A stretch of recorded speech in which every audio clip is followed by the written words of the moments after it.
afternoon. Good afternoon. Hey, that's responsive. How are you doing? Good afternoon.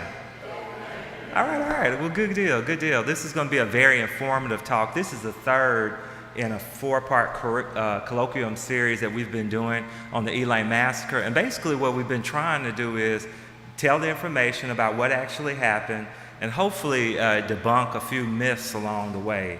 And so we've had an awesome time where we've had some historic people and people who have a great expertise in this particular topic to talk to us. And so today we have a special treat, someone who is a friend of the Delta Culture Center's Dr. Brian Mitchell, and you'll be hearing from him soon. I also want to bring you all to attention to make sure you check our website. We have a lot of activities going on throughout the summer and going into the fall. And we want you to be a part of us. We want you to stay in contact with us. There's a sign-in sheet that's going around, and on it I ask for your name and I also ask for your email address. And the reason why I ask for your email address, if you do email, I know some people don't, but if you do email, is I want to stay in contact with you. So we're putting together a listserv.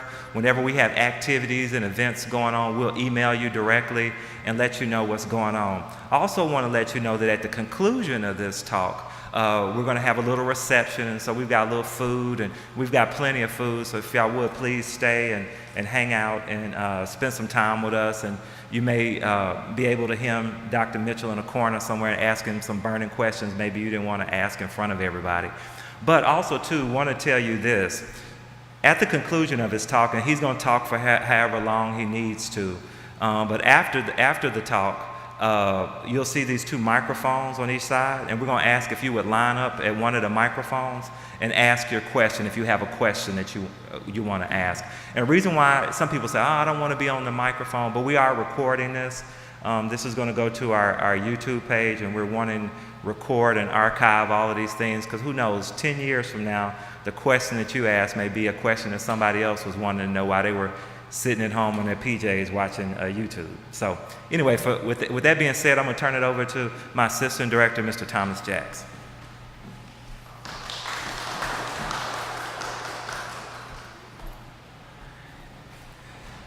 Good afternoon.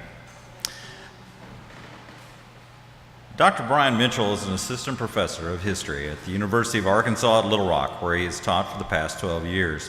He holds a PhD in urban studies from the University of New Orleans, where he also earned his bachelor's and master's degrees in history.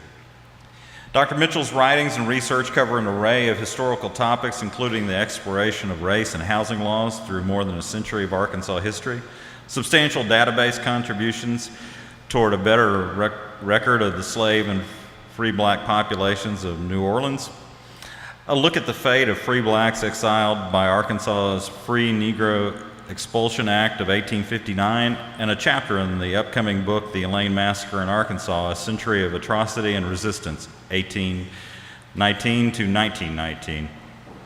Dr. Mitchell has also written and spoken extensively on early African American political and legal figures, including Louisiana's Oscar J. Dunn, the first elected black lieutenant governor of a U.S. state, Benjamin Frank Adair, who, born a slave in Phillips County, attended Oberlin College, practiced law in post-Reconstruction Arkansas, and served as a state representative for Argenta in central Arkansas, and Scipio Africanus Jones, the prominent Little Rock attorney and Republican Party leader, remembered for his defense of the 12 black men sentenced to die in the aftermath of the Elaine Massacre of 1919.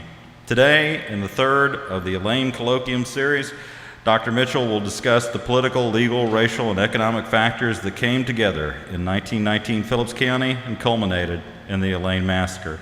Ladies and gentlemen, Dr. Brian K. Mitchell.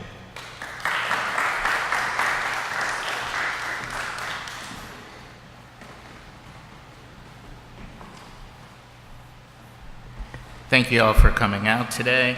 I'd like to start by telling you how I found out about the Elaine Race Massacre.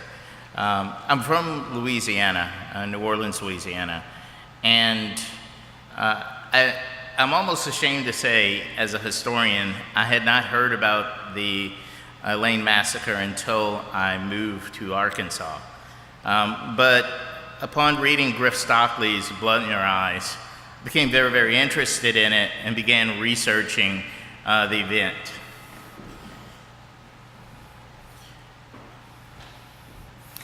One of the purposes for doing this PowerPoint, and I initially started this project as a part of a lecture for my students. A number of people don't understand how something as important as the Elaine race massacre happening can be forgotten in history. How can several hundred people be killed and it not be recorded anywhere? How can we not know who those people were or where they were buried? And in doing that, you have to understand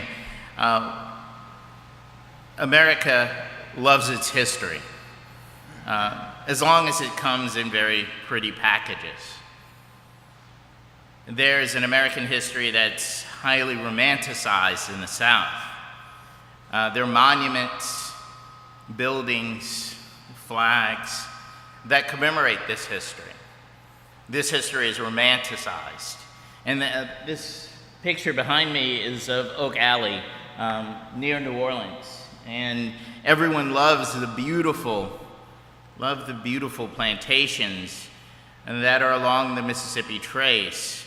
But few of them acknowledge the slavery and suffering that made that wealth possible. When you take tours of these grandiose homes, you see women dressed in period decor. You see tables decked out like this one with cutlery and fine china. But you don't see very much of the slaves that made this possible.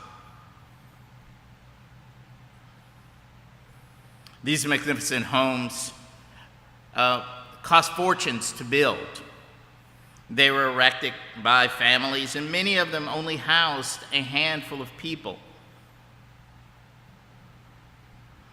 We are told that slavery was something that was pleasant to the slaves. At least I know when I was growing up, I was told that the slaves were treated well, that they sang, that they danced, that masters had no benefit in exploiting their slaves or treating them badly.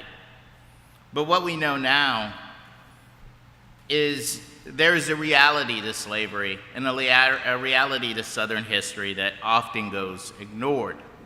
These beautiful plantation houses are only a small part of what a plantation is. And here in this picture is a depiction of an entirety of a plantation. And a plantation is nothing more than a working farm.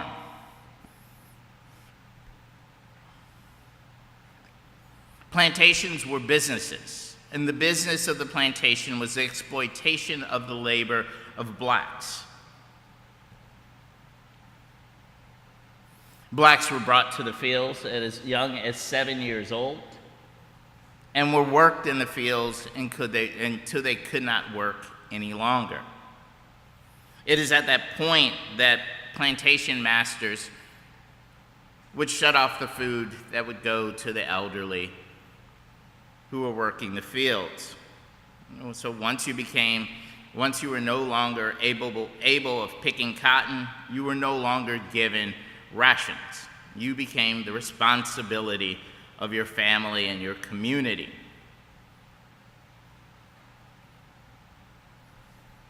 These pictures all bear witness to the brutality that was slavery, to the inhumanity that was slavery.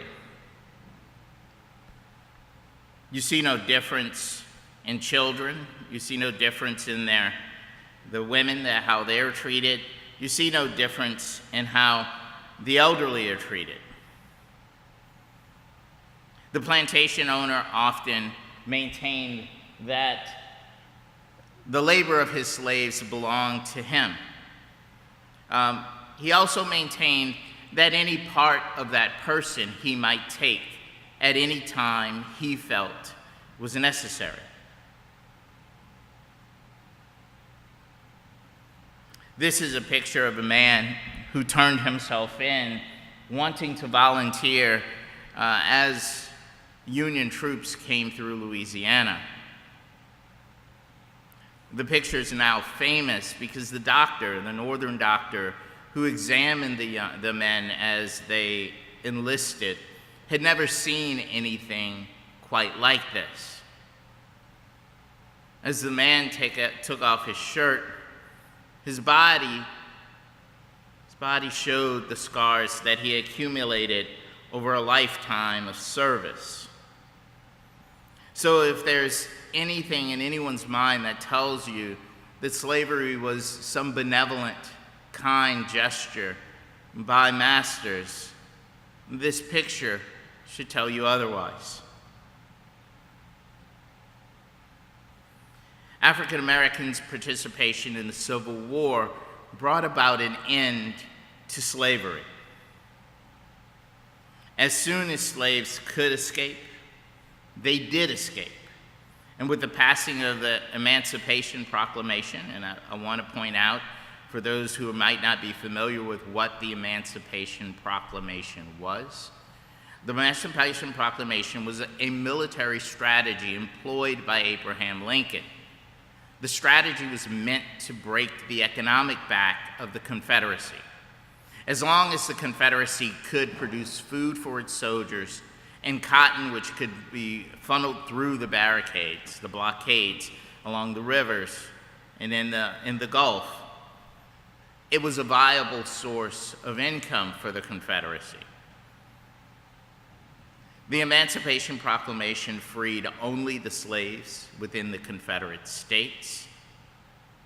And as soon as Lincoln opened up a pathway for those slaves to become soldiers, they joined in great number.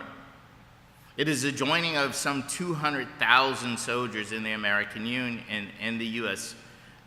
Union that will ultimately break the Confederacy.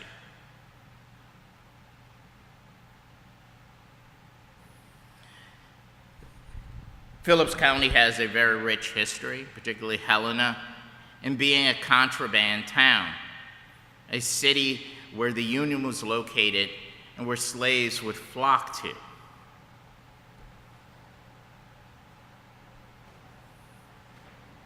Once free from the plantations, slaves sought nothing more than to reunite their families, going from town to town, writing often into newspapers. Slaves looked for loved ones that had been sold downriver.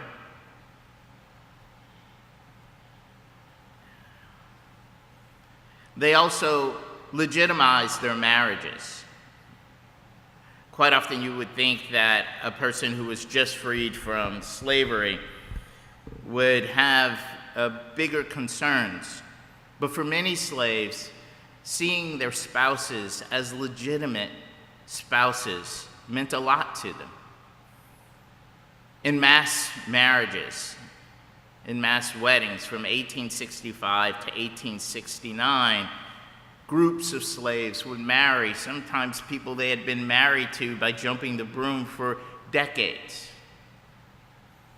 thereby sealing themselves to these individuals, believing that if one day they were enslaved again, this would make it much more difficult for them to separate them as a family. Education. Education became paramount to the slave. He realized his only path to success.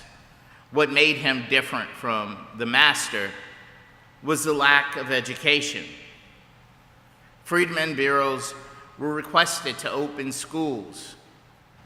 And one teacher, writing at a Freedmen Bureau, said that slaves hungered for education as much as they hungered for bread.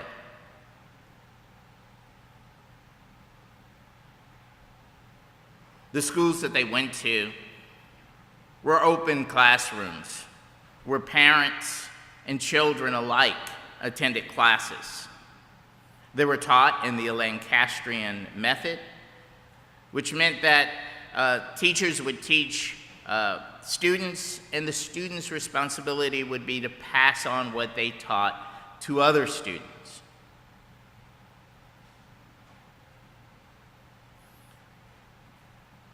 But the most important of the amendments that was passed after freedom was the ability to vote. And when slaves were finally given the right to vote, they went to the polls in great numbers.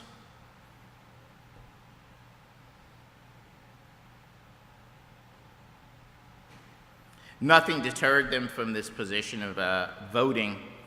And as they voted, for the first time, they were able to put in people who looked like them, who represented their interests. And for the first time, African Americans, during a period called Reconstruction, would have black political officers controlling southern states. It's important that we talk about the response that plantation owners and whites in the South had as blacks began to elect their first officials, and as blacks began to exercise the right to vote. Black codes, intimidation, racial violence, debt peonage, also known as sharecropping, and mass incarceration were all attempts to control the black population's will and its power to put into place change. Secret organizations like the Ku Klux Klan, the White League, and Knights of the White Camellia began a reign of terror to intimidate blacks away from the polls. In this newspaper depiction, it says, "In self-defense, Southern chivalry. If I hadn't killed you, you would have grown up to rule me." And what's important about this, particularly today as we look at all of the racial strife in our nation and the number of children that are shot unarmed, I can't but think of Tamir Rice as I look at this image, the young boy in Ohio who was shot at the park, 12 years old, within seconds of engaging a police officer.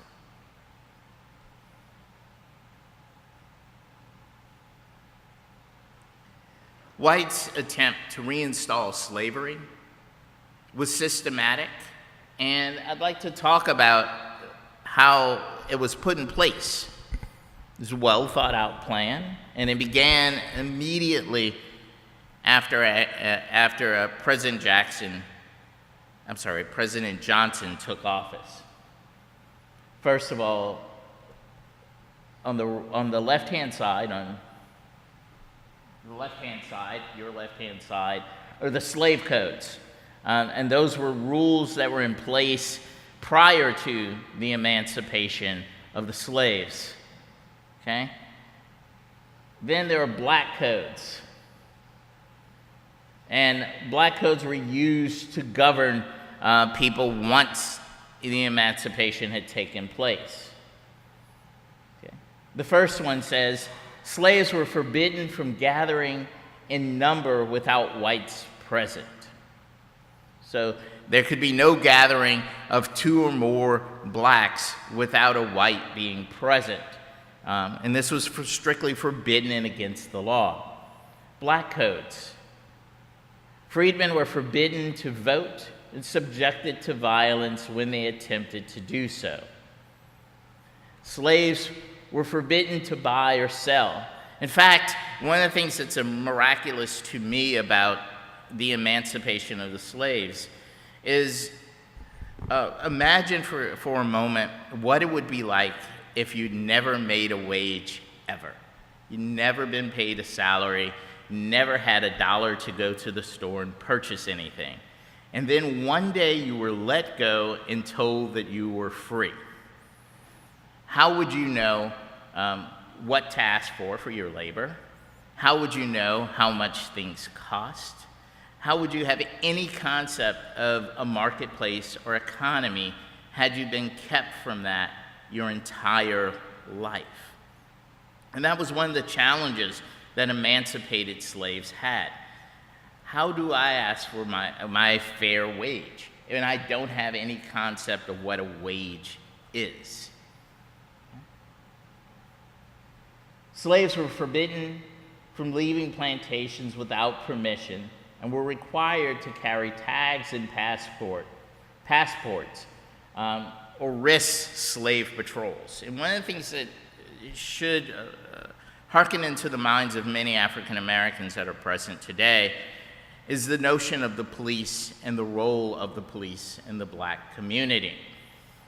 In the American South, there weren't police forces in major cities prior to the 1840s. Prior to that, the role of policing the community fell squarely on the shoulders of plantation owners. And they did this with the use of slave patrols because they saw that as the nuisance in their community, the dangerous incendiary element that they were concerned about were black folks, and making sure that these black folks were where they were supposed to be and doing what they were supposed to be doing and were of no threat to their white neighbors. The slave patrol was a dangerous thing for a slave, and slaves were often caught by the slave patrol for innocent reasons. Not everybody that wasn't on the plantation was running away from the plantation. If your children were sold to a neighboring plantation, you might not be on the plantation, you might run away from the plantation just overnight to go visit. If your spouse was sold away to a neighboring plantation, you would go to that neighboring plantation to visit, and these visits made you susceptible to the slave patrols. If captured, you would be whipped. If captured, you could be sold. If captured, you would definitely be punished. Slaves, above all else, were property. Slaves were a commodity that was bought, sold, leased, borrowed against. You could hire out contractor slaves, and your slaves were self-producing. Unlike hereditary lines in British law, in American law, that passed from father to son, the condition of servitude in slavery passed from mother to child. That meant that even if a master had sired his own son with a slave, that child would also be his slave. Slaves had no rights in regard to this purchase or their sale. They could only plead for mercy and ask that they be sold in lots that would keep families together. Common depictions of slave markets show wailing mothers, remorseful fathers and husbands, lamenting the loss of their children and wives. Slaves were forbidden by law to read and write, and in some states this was punishable by death. The worst thing a slave could do was know what was going on, not only on that plantation, but outside of it. A slave that could read, was argued, was a slave who could plot and plan.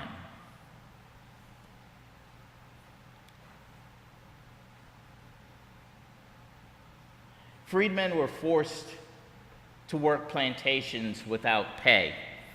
And one of the things that became the hallmarks of this forcing former slaves to work on plantation without pay was vagrancy laws. Former slaves were subject to being picked up for not having a place to go. So imagine for a moment that you were released from slavery by the Emancipation Proclamation or the 13th Amendment. And then you were arrested and told, "Where do you live?" "I don't have a home." So you would be sent to the nearest plantation where you'd be forced to work for room and board. In essence, sharecropping evolves from that legacy. Sharecroppers were required to work and told under promises that they would be given half of the crop for them to sell.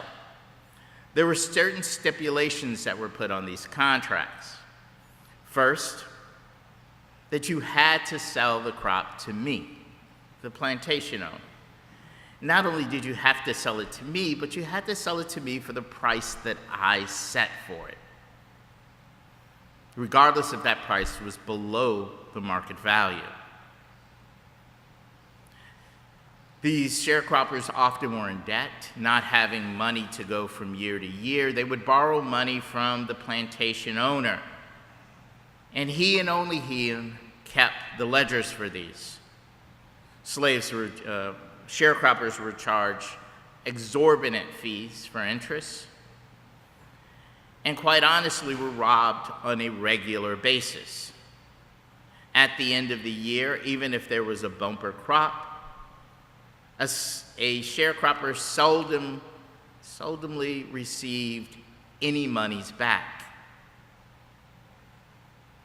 What replaced the profit in the ledger was generally a red mark, a deficit. And this deficit bound that sharecropping family to the land.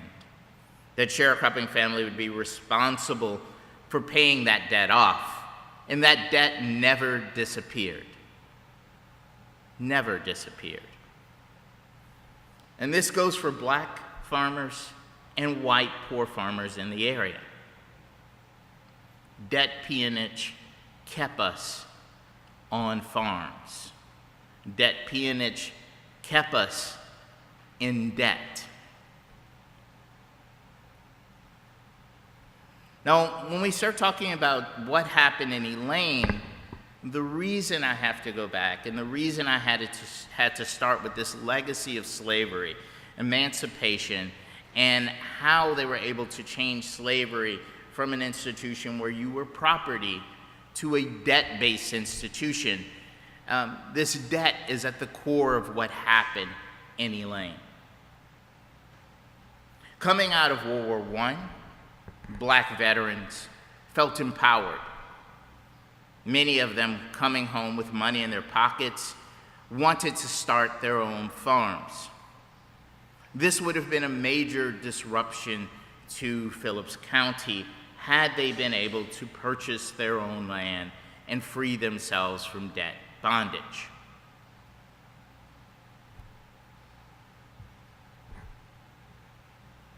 What the sharecroppers wanted to do more than anything was control their own futures.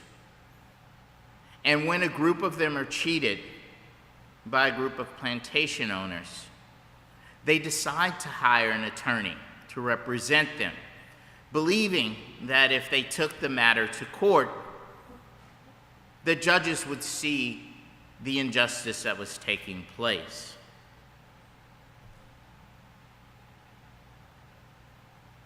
And one thing that I'd like to point out before I go on is we looked at some really, really old pictures of people picking cotton.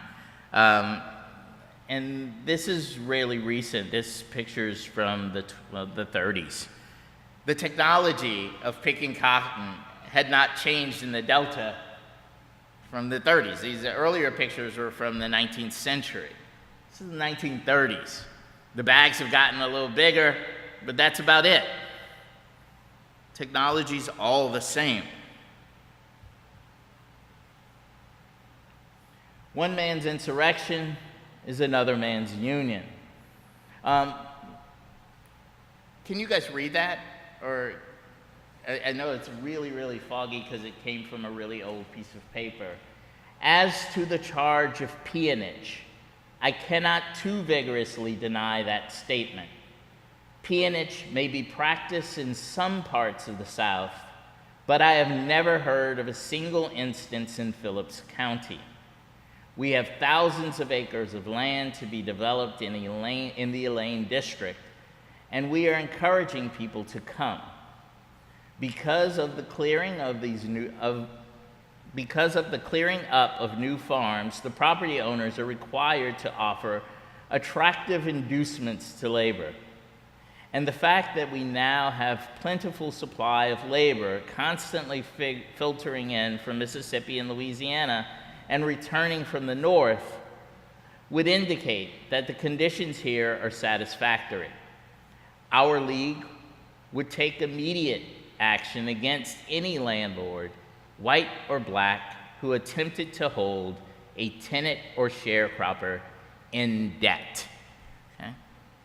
This is taken from a letter by the head of the Hellenist Businessmen's Association. He is writing to Governor Allen of Kansas, and the reason he's writing these words is he's trying to convince Governor Allen of Kansas to send back the man who started the Farmers Union. His name is Robert Hill. And E.M. Allen, that was his name, the gentleman, maintained that there is no such thing as debt peonage in Phillips County. Of course, this is exactly the charge that all of the sharecroppers had levied within the Union, that they had been cheated, and that they were still being cheated, and that the riot that took place, the massacre that took place, was all about debt peonage. Now, this is another article, and read the title. Landlords take all products to keep tenants always in debt. Colored organize to stop this kind of robbery. Profiteered for years on Negro sharecroppers. Farm tenants were robbed. Effort to stop fraudulent practices enticed white owners who started trouble. When did whites learn of the Union? One of the things that perplexed me as I read all of the books about the Elaine race riot is, how did the plantation owners figure out that they were meeting? How did they know where they were going to meet? How did they know where to send the officers and when they would be at Hoopspur Church in order to intimidate them? And I came to the understanding very quickly that this must have been an inside job, that there must have been an inside man, someone who was willing to share this information with the plantation owners, either via intimidation or the fact that there was something in it for them. So I set about finding who could have been the inside man.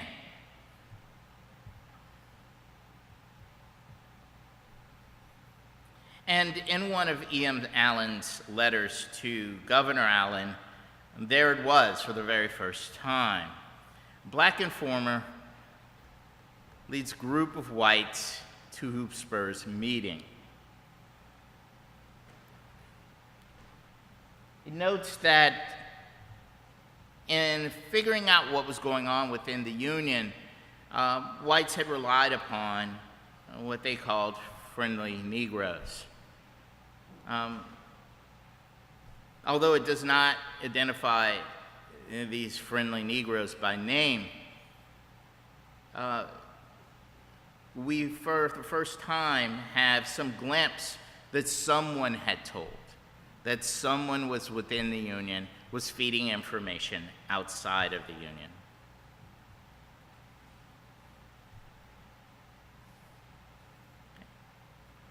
Then I came across an article on a man by the name of Isaiah Murphy.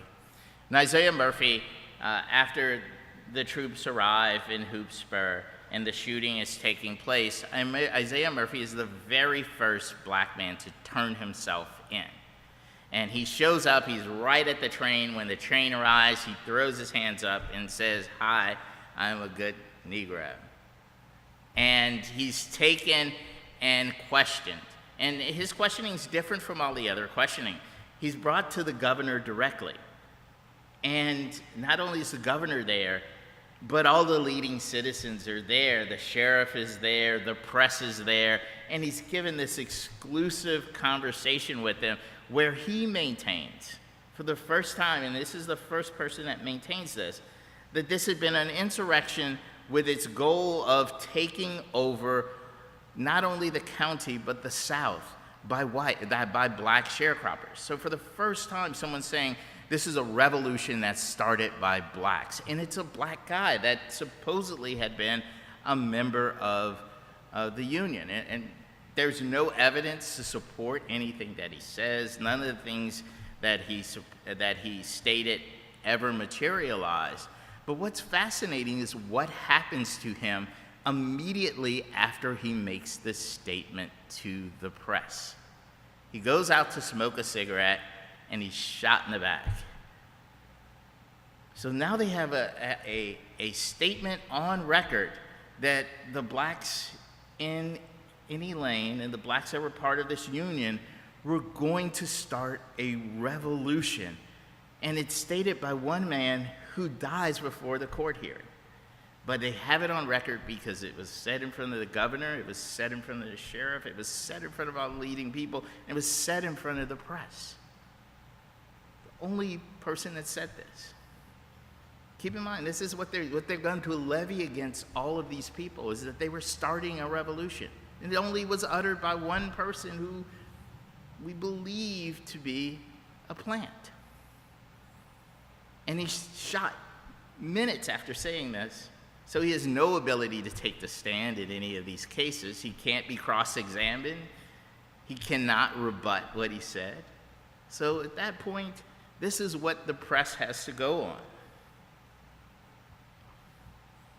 We know that what Isaac Murphy said was untrue. Colonel Isaac Jinks was the officer who led 500 troops from Camp Robinson to Elaine. And he talks about this. He said, on arrival, we found a town in a great state of excitement. Hundreds of white men, all armed with firearms, were on the streets, near the station, and in groups all over the town. He goes on to state that blacks had been hiding in the brush and rushed out to see the soldiers, believing the soldiers had been sent to rescue them. And rushing to the soldiers drew arms on them and shot them dead as they rushed toward the soldiers. This is an image that's believed to have been taken right here nearby Elaine, right near the railroad crossing. What you can see there is it attests to what Colonel Jinks said. There are hundreds of white men, all armed, all looking for blacks. This is another photograph that is said to have been from Elaine. And what you see here also are lots of armed white men. But you don't see any armed black revolutionaries, as Isaiah Murphy claimed.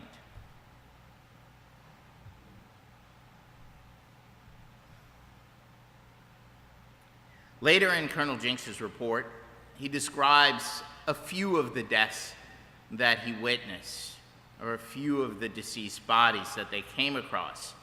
One of the people who traveled along with Colonel Jinks was a Captain Sliney, and Captain Sliney was a chaplain, an Irish Catholic chaplain from Boston, and he served as the unit historian. So he is believed to have been the person, because he said he carried a camera with him to document the event. And we believe that his camera took many of the pictures that I'll be showing you as we go on. In Colonel Jinks's report, he says, en route, about 1.5 miles from town, we found a Negro woman lying in front of her doorstep, barely alive, shot through the neck several hours before. And that is the picture that we have of the woman that Jinks happens upon.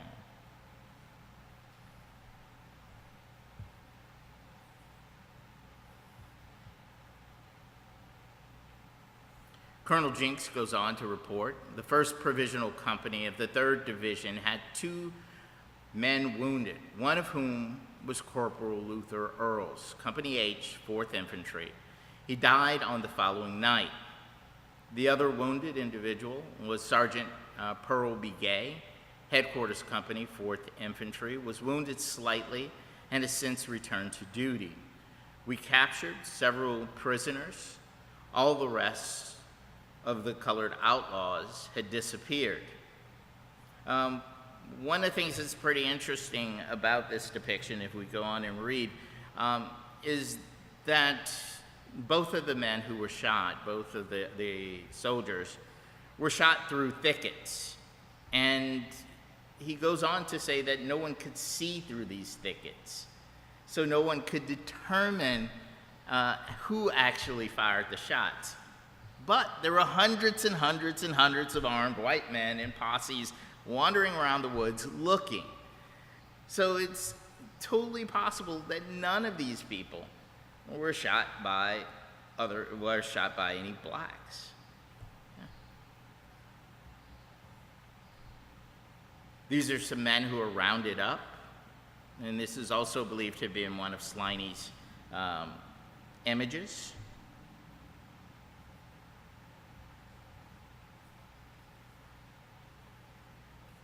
Colonel Jinks goes on to note the investigation into the causes of the uprising, and this is very important. The investigation into the causes of the uprising revealed the facts that the organization under the name of the Progressive Farmers and Household Union of America had been organized among Negroes. The object of the union were supposed to be the better education and living conditions of Negroes and the absolute equality of the races. Now, at no point does the colonel mention that there is some revolution afoot. At no point does he mention that there's any plot to kill plantation owners. What he maintains is they want better education and better living conditions and equality. Now, this will cause the deaths of hundreds of people. The desire to have better living conditions and equality.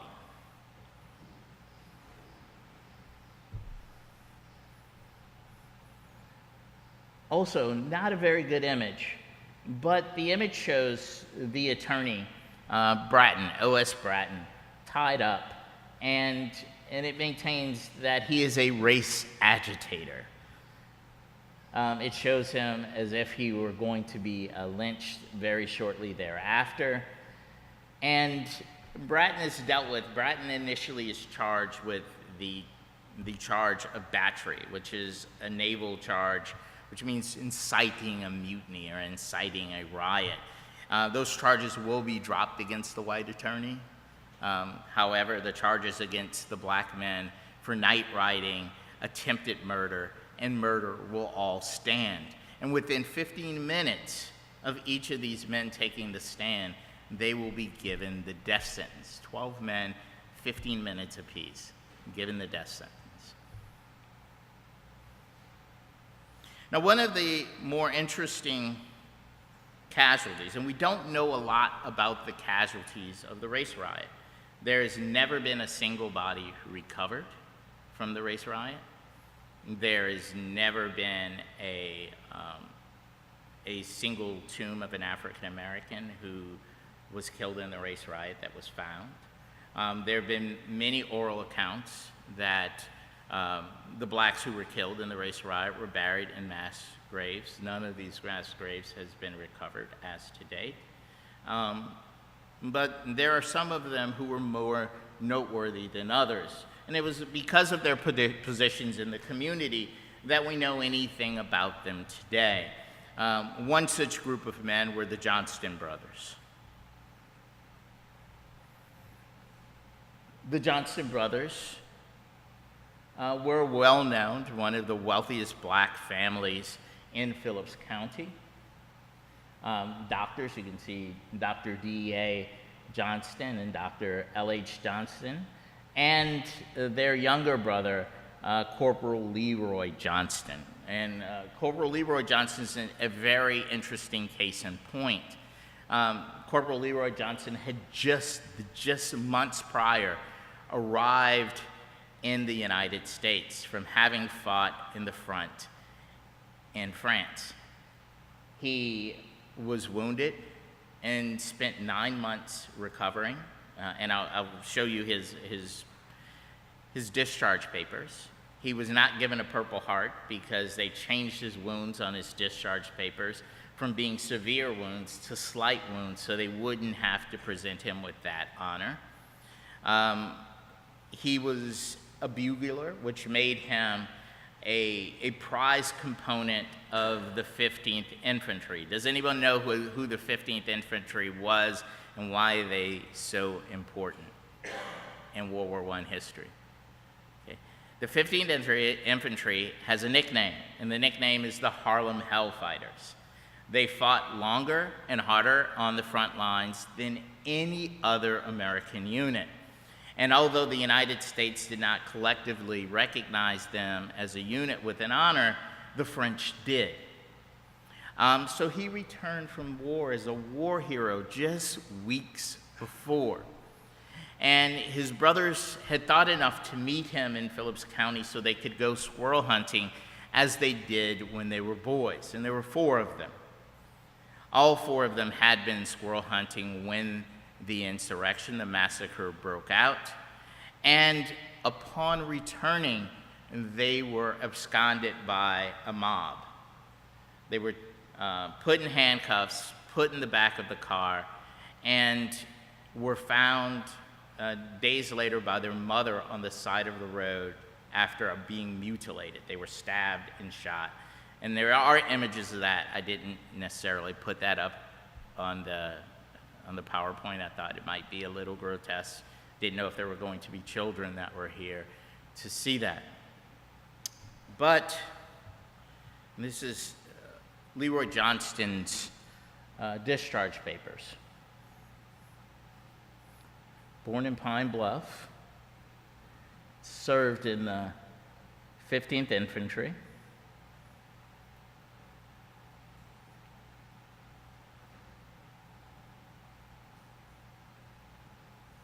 Got home in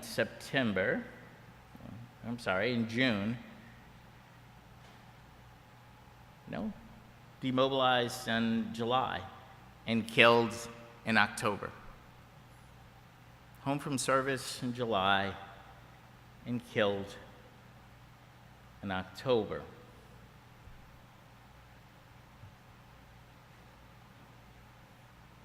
What made matters worse about this story is the mother of the boys had to go look for her sons herself. After she was told by a family friend that they had been killed, she made the trip. She had been in Pine Bluff at the time, made the trip to Elaine and found them on the road. Then had to organize bringing them into the coroners to demand death certificates. The bodies are taken from her and they are ransomed back to her. She's told that the bodies will not be released unless she pays for them. So she paid the ransom for her sons and had their bodies shipped to Pine Bluff, I believe to be buried closer to their father, who was also buried in Pine Bluff. One of the saddest episodes in regard to this, and in regard to American veterans in the state, is what occurs in the following week. In the week following the Elaine race massacre, the American Legion held its first state convention. It's at the first state convention that a delegate representing Phillips County's American Legion Hall stood up and asked that no Legion halls be allowed for African American veterans, out of fear that they might use this as a staging point for a future revolution.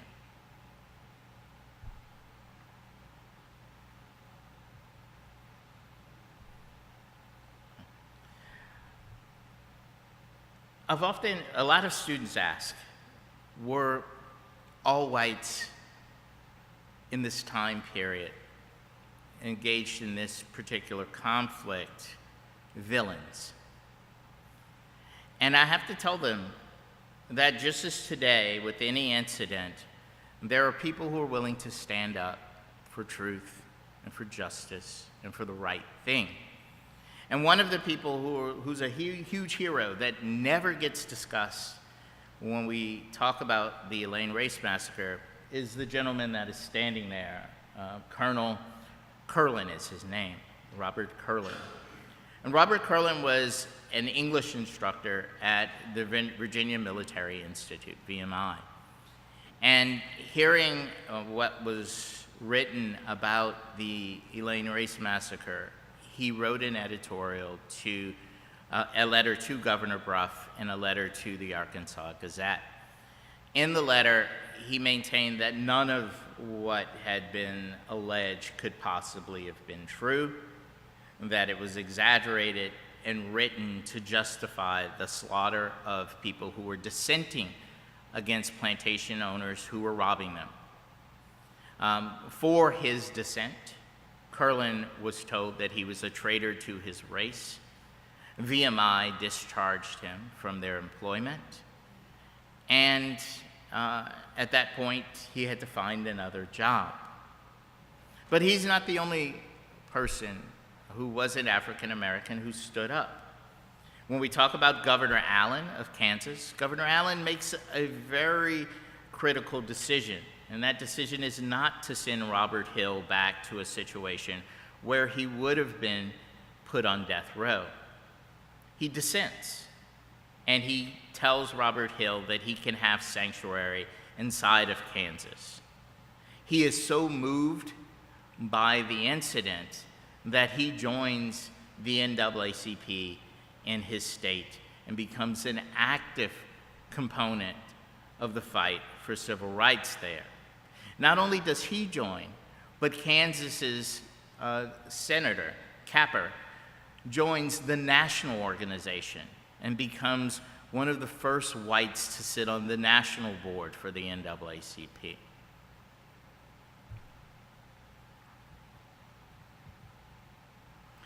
And what was fascinating to me is, like I said, I didn't hear about the Elaine Race Riot, and I've known about it for about 12 years now.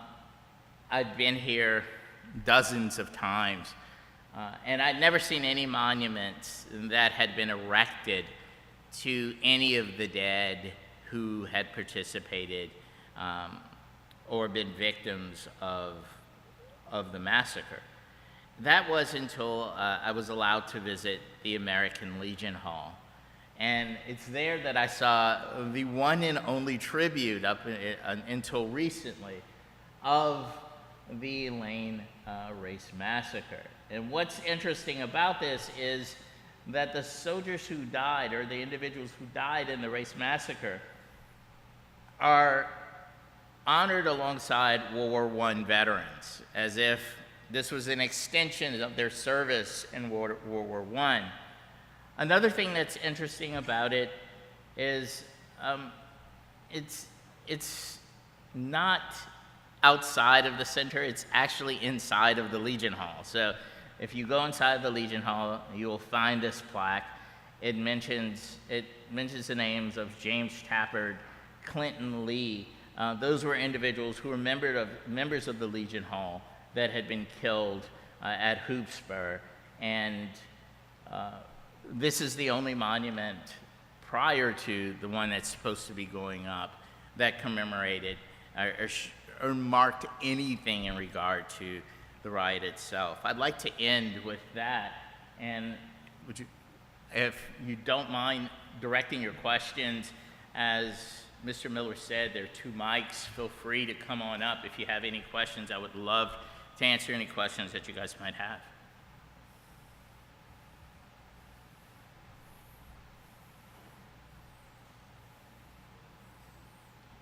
If you guys don't have any questions, I can ask you guys questions. Okay. My first question is, how many people grew up hearing about the Elaine Race Massacre? Okay. How many people, keep your hands up, keep your hands up. How many people, of the people who've heard of the Elaine Massacre, how many of you have had a family member that you believe was there or died there or know someone who died there. Okay? So if you guys don't mind, can I ask a little bit about your family members who you believe were deceased or took a part in the Elaine Race Massacre? Yeah, come on up.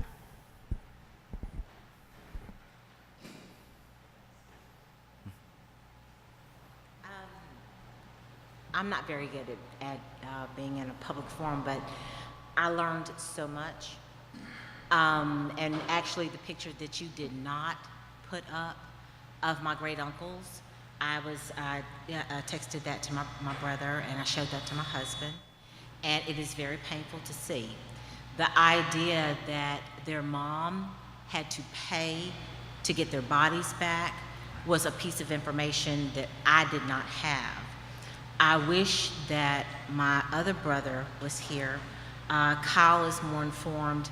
Brian is a lot more informed about the history. But that was very difficult for me to hear. And I appreciate, I'm very glad that I came and I got a chance to see that little piece of information. I did not know that. That was difficult for me to hear. And I just want to say thank you. Thank you very much for coming up. Please, come on up.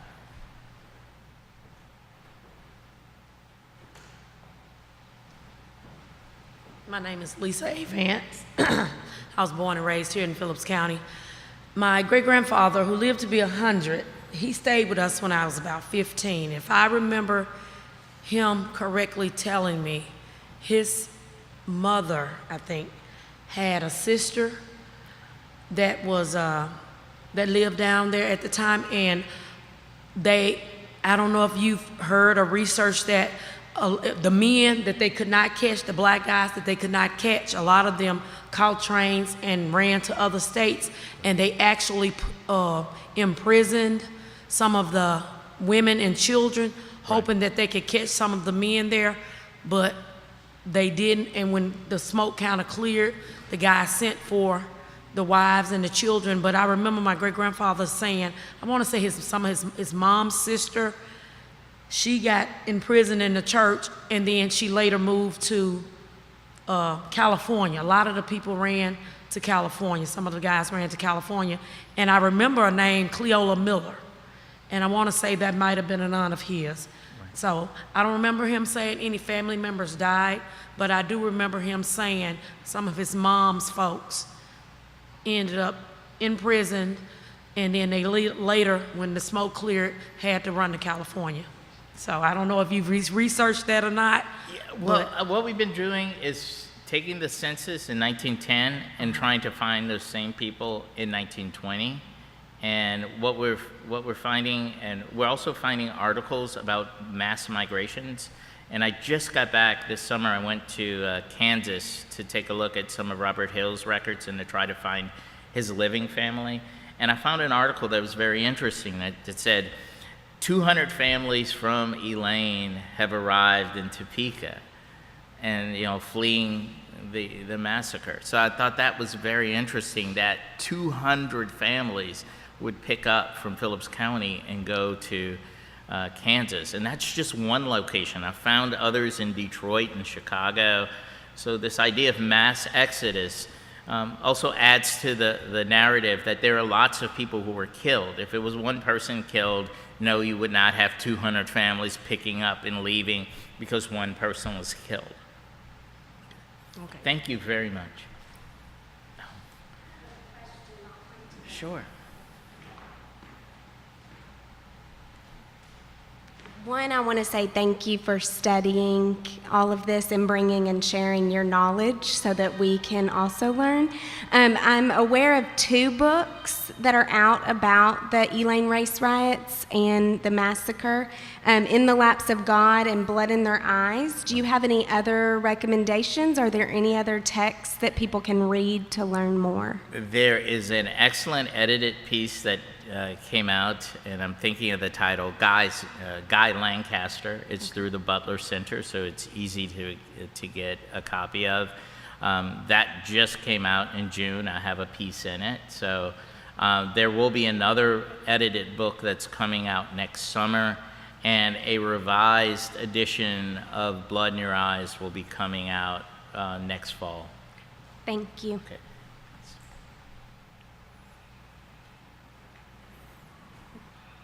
Would that be the Elaine Massacre in Arkansas, a century of atrocity and resistance?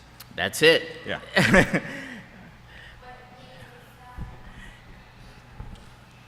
The Elaine Massacre in Arkansas, a century of atrocity and resistance, 1819 to 1919, and you say it'd be edited by Guy Lancaster? Yes, it is.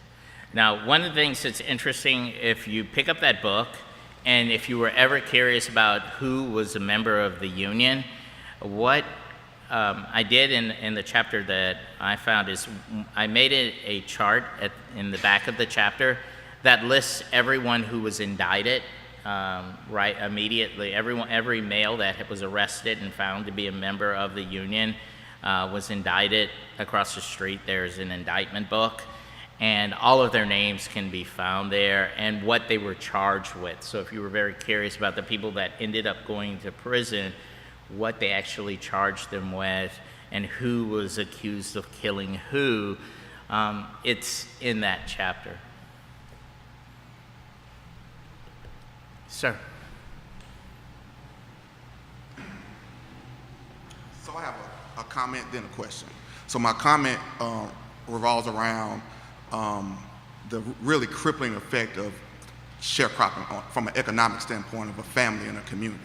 My father's family were sharecroppers, and he talks about in my family history, in my family Bible, he was married. My mother and my father were married by my father's uncle on his mother's side. So one day as an adult, I'm talking to him about that uncle, because in the family Bible it has his name, PM Germany. And so, you know, people who have initials as their names, right. I asked him, I said, well, what's his name, just PM? He said, oh no, I never told you the story. I was like, well, no. He said, well, they were sharecroppers, and that uncle was born in December. That spring of that year was the first year that the family had paid the mule off. And so right. this was going to be a good year, huge right? year, It's yeah. going to, because there wouldn't be any debt. And then the mule died. Oh. And they had to go back into debt from the sharecroppers to, the people who own the land. Now he has another debt. So he's born in December. And my great-grandfather on that side of the family says, we need to name that boy Plenty Mortgage, because that's what he's going to have in his life. It's plenty of mortgage. But these are illiterate people who can't read.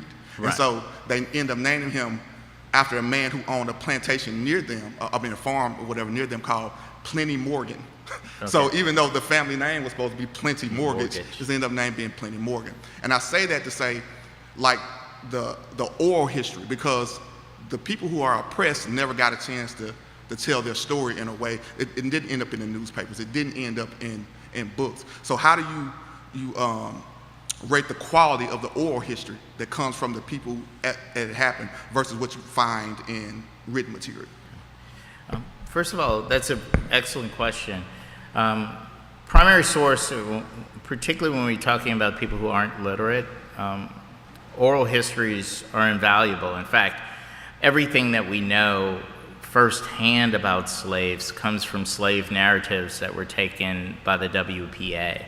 And if anybody is very curious about that, and there are slave narratives from people who had been enslaved in Arkansas that are among those narratives in the WPA.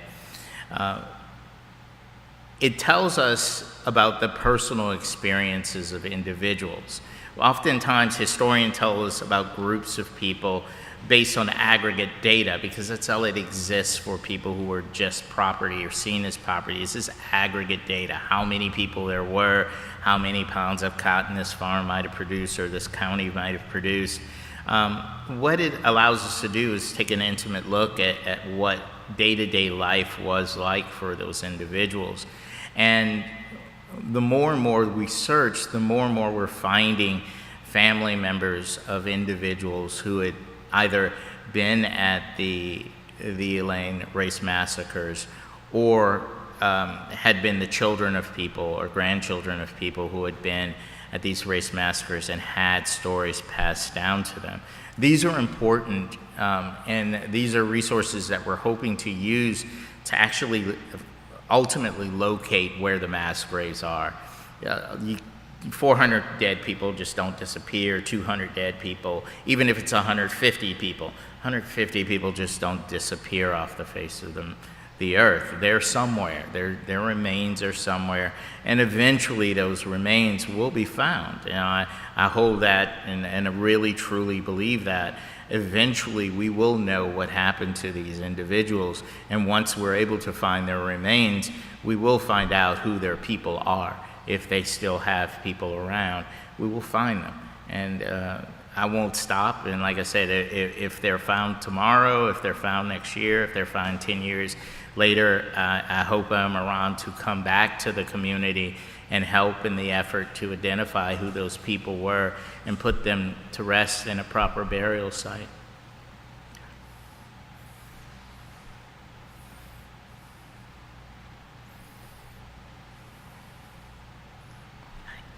I was really interested in what you said about the press conference and the informant who was killed minutes after sharing his story. And I was wondering if you knew anything more about how reporting took place during the massacre and how information got out.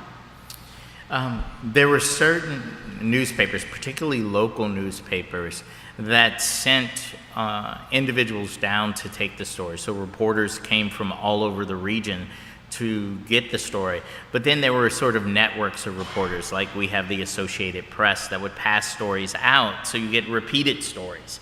And sometimes that's the bad thing about the press, is sometimes if a mistake is made, that mistake is repeated over and over again also, which makes it very hard to identify an error from something that actually happened. If something, people think because of frequency, it means that it's correct. So if a lie gets repeated enough, we all believe it. We all take it to be the truth, particularly if we see it in a source.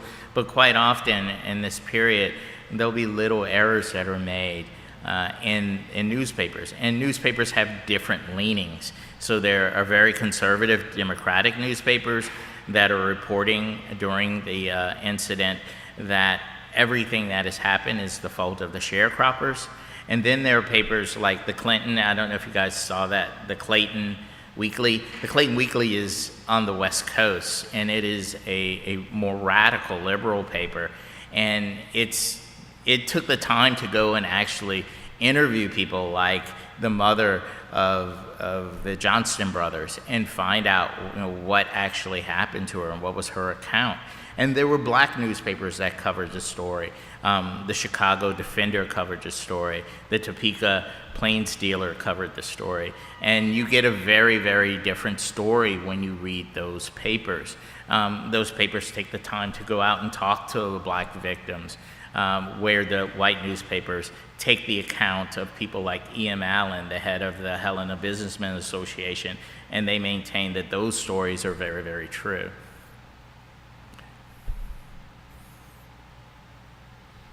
You had asked me about who's actually writing stories about Elaine and Topeka. You asked me that before, and why. And I'm working on an article right now. To me, it's really interesting, because I often wondered, why would Robert Hill run to Topeka? What would make you go to Topeka and think that you could get away in Topeka from something that had happened here? And there have been lots of accounts of how we got to Topeka, and what has come from the Topeka research is a lot of firsthand knowledge.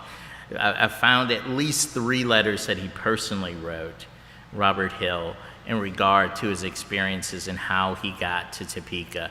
I've found a number of letters from his attorneys, and one of his attorneys, a man by the name of Elijah Scott, was the editor and owner of the Topeka Plains Dealer. So he was very, very interested in this story. The reason Hill goes to Topeka is when he flees, he contacts Masonic brothers, and the Grand Lodge, or one of the worshipful masters in Topeka tells him, come here, we'll protect you. And he comes, but unfortunately his wife writes a letter to friends letting them know where she will be, and these friends bring the sheriff and they arrest her. So I guess you can depend on your friends only so much, or know your friends. The moral of that is to know your friends well if you're going to disclose the location you'll be fleeing to escape the death sentence. Okay. Are there any questions? Any other questions?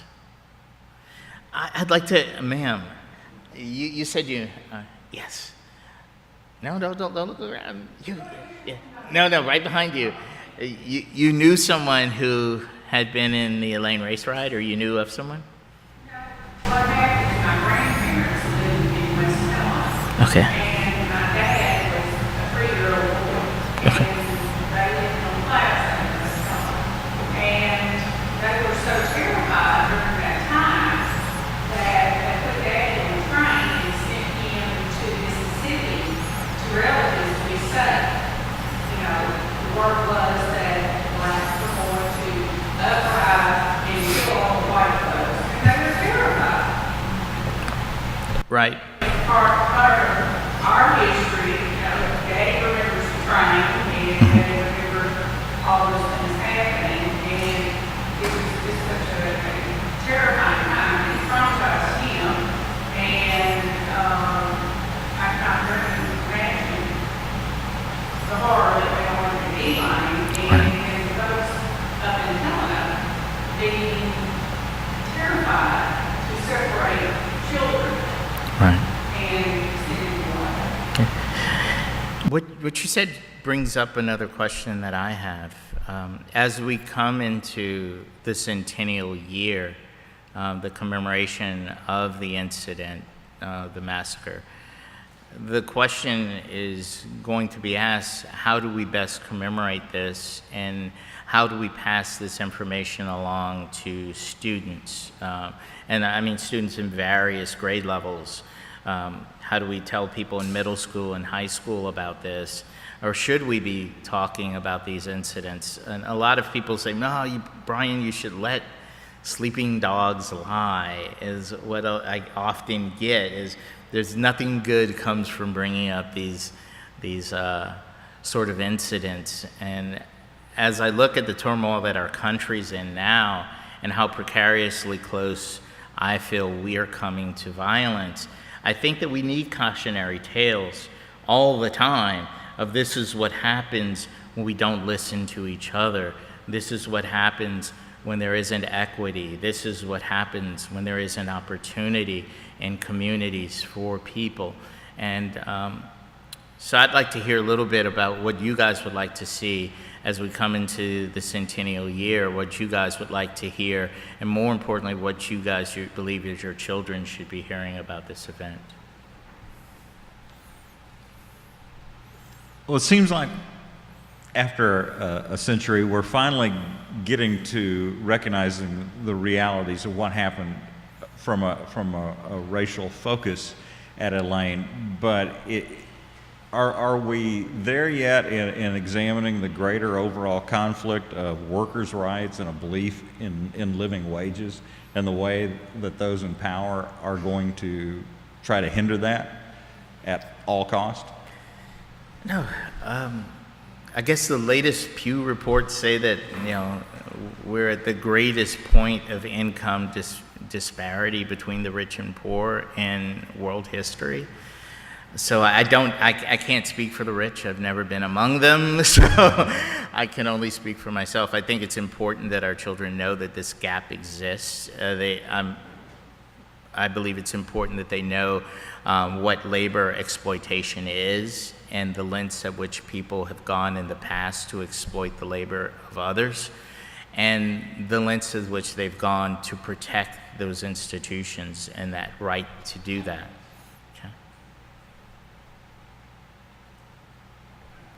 Sir.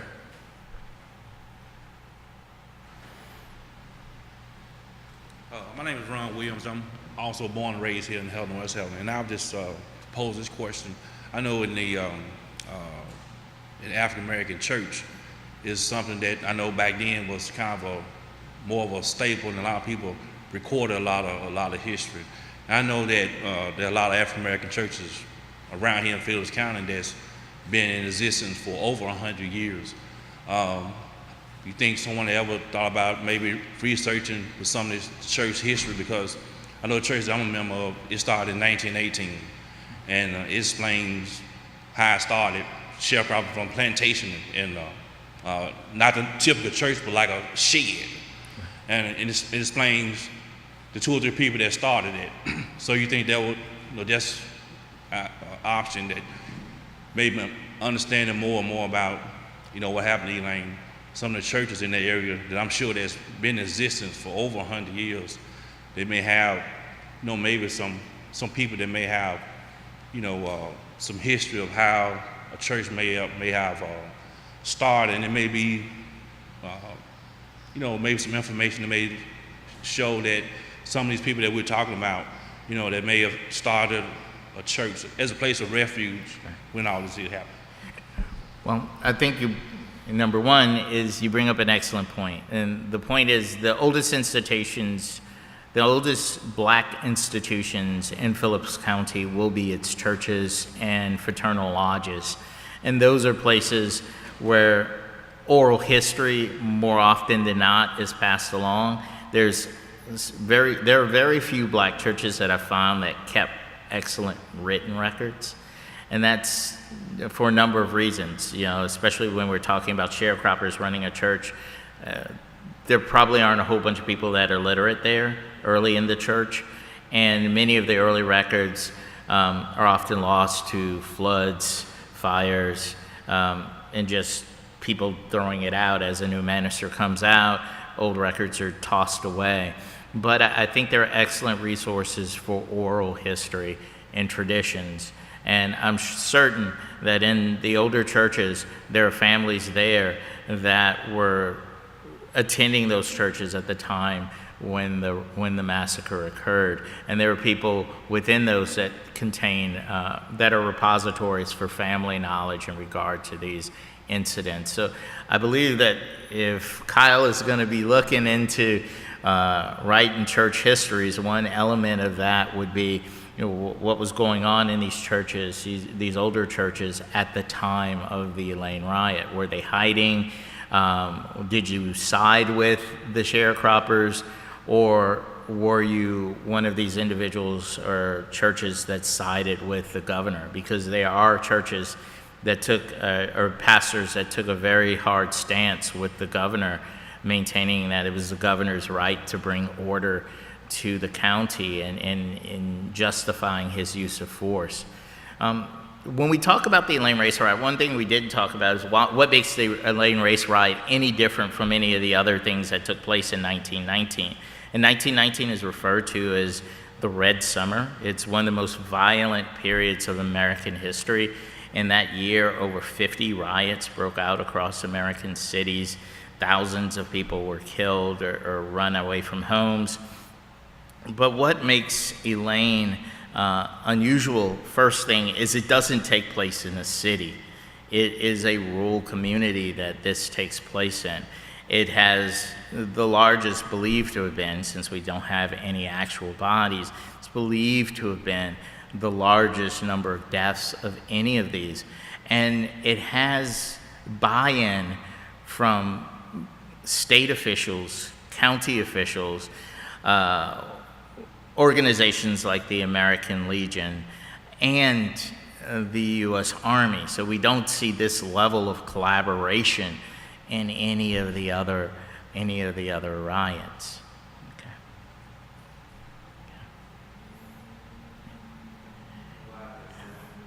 Why is that so? Well, no one can exactly say why the others don't have this level of collaboration, but there seems to be a perfect storm that took place here. Returning veterans, the notions, at least floating around, the spurious notions that there is a revolution, a black revolution afoot. At the same time, there are notions of socialism that are floating around the rural South, that socialists are going to come and take over the rural South. And then you have a governor who's going to be up for election. And Governor Bruff personally comes to the Elaine race riot. There are pictures of him that were taken with the soldiers. And newspapers recount how his car is shot at, and he and his posse of people that are in the car literally go run down a guy in the cane fields. So this is the first and only time that we know a governor personally took part in a mob. So there's a lot of unique things about the Elaine race riot that a lot of people will be talking about nationally. And I just want to prepare the community for this discussion as CNN and other news networks start converging on your community. They're going to have a lot of questions, and there aren't a whole bunch of answers. And some of those questions will be uncomfortable for some people. There's a great deal of disparity here between who's wealthy and who's poor. And a lot of the people who are wealthy, their families go all the way back, and their wealth comes from this multi-generational exploitation of others. So there's going to be a lot of questions about the accountability for those folks. You know, you guys benefited from this level of exploitation. What are you doing in return? Or do you feel a sense of commitment to this community, that you owe something to these people who made you as wealthy as you are? And there are going to be people that say, absolutely not. And there are going to be people who say, you know, we feel as though you definitively owe us this. It's not for me to say what is owed and who owes what to whom. I don't live in the community, but I believe that it's time for that conversation to take place.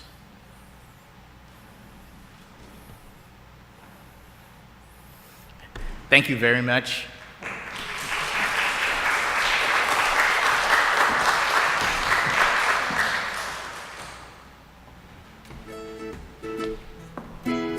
That being said, I want to thank everyone for attending.